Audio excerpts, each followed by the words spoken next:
Peace, family.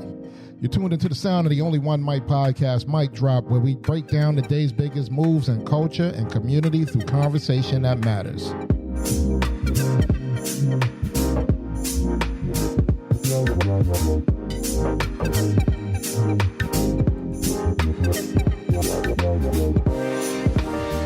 All right, once again, I say peace to your family, and I hope that you're feeling well and blessed today. I'm your host, Carl Gerard, and I appreciate you locking in with me. Whether you've been following every episode, this is your first time tuning in, this is a space about truth, clarity, and conversations that truly matter. And I'm not here to tell you what to think, folks. I'm just here to lay it out for you. All right, let's get into this, y'all. It's a story that might be new to some people and might not be to others. And I just wanted to pull the curtain back on it. It's a story that doesn't get enough spotlight, a story that reminds us that even the most powerful tech in the world is still built on the backs of people.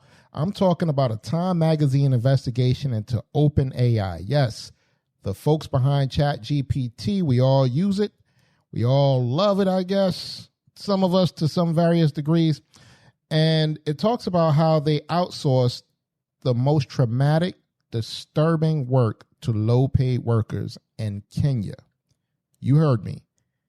That AI magic we all use, it was made safer by people who had to process some of the darkest parts of humanity for less than, get this, folks, $2 an hour. So here's the breakdown.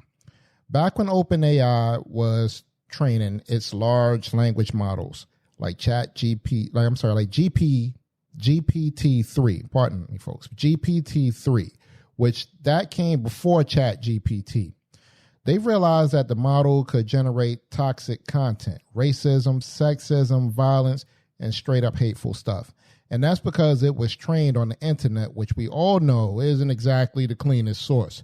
So to clean it up, OpenAI hired a third-party company called Sama. Sama set up shop in Nairobi, Kenya, and hired workers to do what they call data labeling. And that sounds simple, right?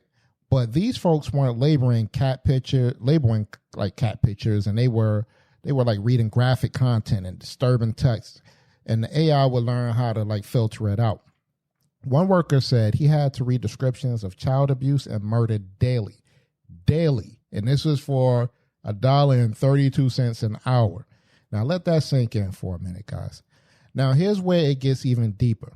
OpenAI pays Sama about $12.50 per hour, but the workers themselves, they receive less than $2 of that.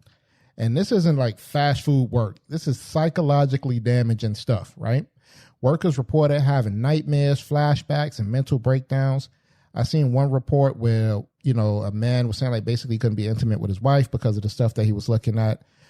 It was real sad stuff. So Sama claimed to offer mental health counseling, but most of it was in groups.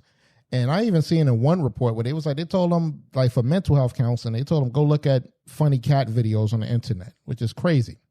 When the workers asked for more one-on-one therapy, they were denied.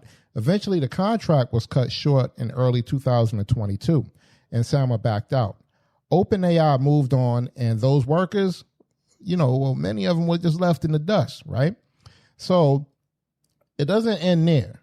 From the pain came resistance. In Nairobi, more than 150 content moderators, including some from the ChatGPT project, came together to form Africa's first content moderation union. And that's a real thing. They've been calling on the Kenyan parliament, tech firms, and even the U.S. government to bring labor protections to the digital underworld, because that's what this is, a digital underworld. The part of the internet no one wants to see unless you're being paid to clean it up. And this ain't just about OpenAI, it's about the global machine. The pattern is familiar. Rich tech giants in the West, they outsource the dirtiest digital labor to continue in the global South for pennies. And it's always under the radar, right? But here's the thing, folks. Here's the thing. If these companies want to call themselves ethical or responsible AI leaders, then they got to take responsibility for the humans in the loop. This is about tech, yes, which is true, but it's also about labor. It's also about dignity and trauma and what we're willing to ignore just to make our lives a little more convenient. So let me know what you think about that one in the comments, folks. And also, the next time you're chatting with an AI, remember, there's a human story buried in those clean responses. Someone read through all that so you could ask your chatbot for a recipe or a resume tweak. This is about not about innovation, but it's also just human exploitation, period. Okay? The Only One Mic podcast is available on all major platforms you stream your podcasts on. So wherever you listen, that's where we are. Be sure to check out our YouTube channel to catch up on the past and current episodes, and don't forget to rate the show and subscribe.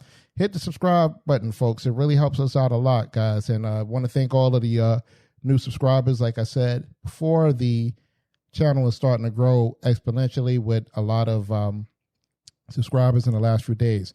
And it helps more than you know. It helps more than you know, and I truly appreciate it, guys.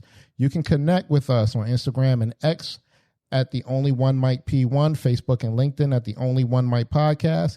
Email us at theonlyonemic00@gmail.com. Call or text us at 302-367-7219.